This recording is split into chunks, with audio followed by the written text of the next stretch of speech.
Le chef de l'État, Patrice Talon, a sacrifié tout à l'heure même à la tradition au discours sur l'état de la nation devant les représentants du peuple. Mesdames et messieurs, bonjour. Nous allons revenir sur le discours prononcé du chef de l'État dans le forum de discussion de ce jeudi 8 décembre 2022 avec Charles Alban Daoui.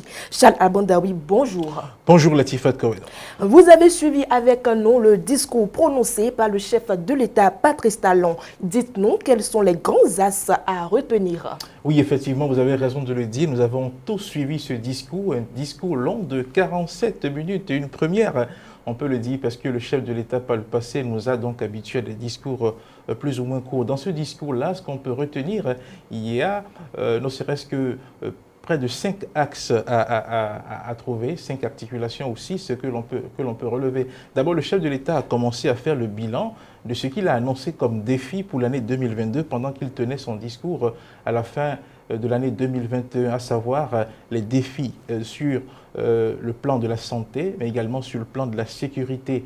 Parlant sur le plan de la santé, qu'ils vous souviennent que en sortant de la pandémie de la Covid-19, donc 2022, a été marqué par, je dirais, la victoire au niveau mondial sur cette maladie. Le chef de l'État l'a rappelé, a dit que ce sont les prouesses de la science qui ont permis de l'atteindre. Au niveau national, le Bénin également a réussi à faire face à cette pandémie-là, même s'il y a encore beaucoup de choses à faire. Après, donc, la santé, il a abordé les défis qui ont été relevés sur le plan sécuritaire.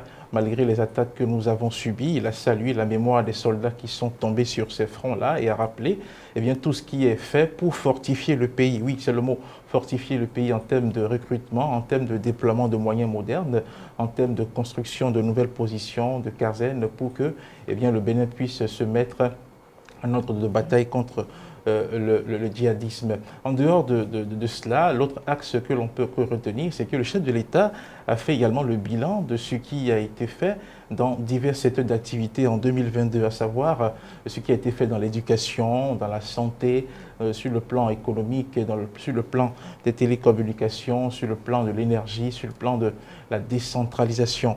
Et après avoir fait le tour d'horizon de toutes ces réalisations-là, il a abordé un peu les éléments qui sont contenus dans le nouveau projet de budget qui a été voté par l'Assemblée nationale, à savoir les projections pour 2023, ce qui sera fait dans tous ces secteurs-là. Par exemple, quand on prend le secteur de l'éducation, il a dit que 2023 sera l'année où les chantiers de construction de lycées techniques, d'écoles de métiers et consorts vont être mis en œuvre, puisque tout a été fait déjà pour que cela soit fait. Il a également rappelé le programme des cantines scolaires qui s'étend aujourd'hui à 75% des écoles au Bénin. Bref, dans ce domaine, il y a beaucoup de choses également qui ont été faites. Sur le plan de la santé, il a parlé de recrutement historique d'agents de santé qui va se faire, de réhabilitation des centres de santé également. Et donc, voilà pour ce qui concerne les choses à venir. Et il a dit également que 2023 va être l'année de l'assurance maladie obligatoire. Donc voilà les points forts qu'il faut relever dans ce qui va se faire en 2023. Et par la suite, vous savez, le chef de l'État a dit, nous avons fait des efforts collectifs, nous avons eu des avancées sur le plan macro, mais il a utilisé l'expression sur une photo, quand on est dans une photo collective, on cherche à savoir où est-ce que l'on se trouve, pour dire que le citoyen ne se retrouve pas toujours dans toutes ces choses-là et qu'il n'a pas tort, puisque dans sa poche, il n'a pas ressenti les choses, d'où il a abordé donc les efforts qui ont été faits pour que les travailleurs, notamment ceux qui sont dans le secteur public, puissent bénéficier d'une revalorisation de leur salaire. Et il n'a pas manqué de lancer un appel à tous les travailleurs, à tous les patrons du secteur privé de bien vouloir faire des efforts pour que leurs employés puissent également bénéficier de cette revalorisation de salaire qu'on a notée donc, dans le secteur privé.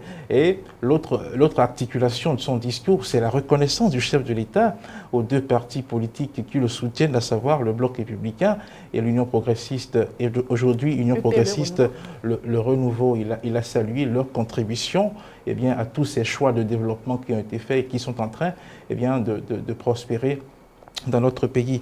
Et parlant de reconnaissance, il n'a pas manqué de reconnaître également le rôle que ce Parlement-là a joué la 8e législature, puisque là, il s'agit donc de son dernier discours face à cette législature-là.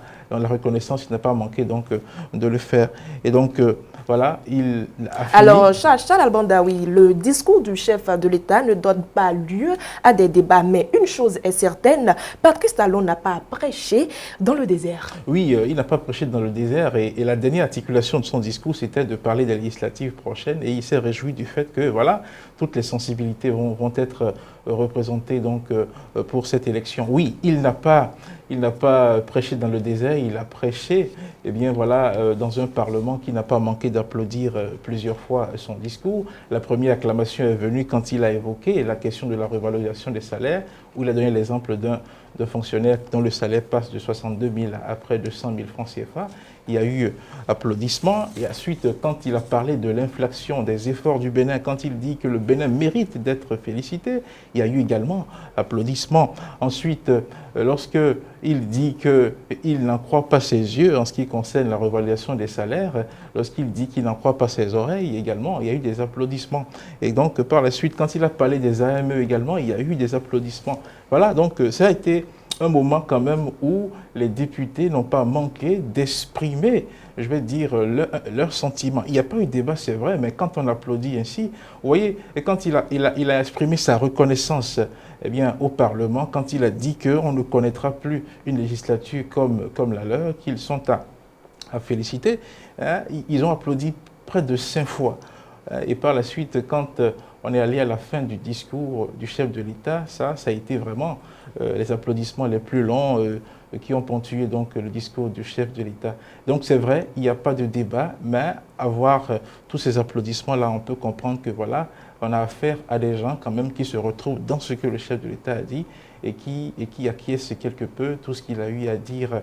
Donc voilà, il n'y a pas eu de débat, mais le président de l'Assemblée nationale n'a pas manqué de faire son petit commentaire à la fin donc, de ce discours, avant de rappeler que c'est un discours sans débat et que voilà, il y a eu les formalités d'usage par la suite. Donc voilà ce qu'on peut retenir donc, de cette sortie du chef de l'État à l'occasion de son discours sur l'état de la nation.